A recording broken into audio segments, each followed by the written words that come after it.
Africa Content TV. Àkànjá sójú olóbó bọ́ sókòtò. Ojú bẹ́ẹ̀ mi ló kún ní ìsàgbójú wòran. Ọmọ mi fi mẹ́jọ tẹ̀lé ayé o. Báyé mi fi mẹ́jọ sódò o. Ọ̀rọ̀ bòsò tó máa kó yọ ọ̀pẹ ní àbídá ìlànà. Kílà ẹ̀ là. Àkànjá olórí àwọn ọkọ̀.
Kábíyèsí ọ̀nà onípòlì ọ̀gbìgbòho. Ìgbòho ọ̀lẹ́ pápá ló dé.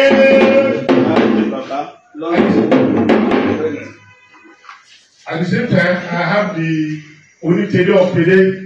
Kéde ọmọ abẹ wá jòyè. Ọmọ abẹ wá jòyè. Equally, we have here in our midst one of the Oyo Mesi, the King of Oyo, the Agbaki of Oyo is here with us.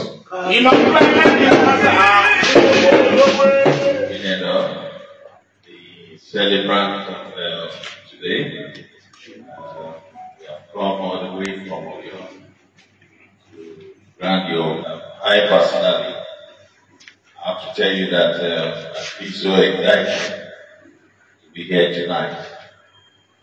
My prayer for you that may the Almighty God, His infinite mercy, continue to protect you in all your endeavors.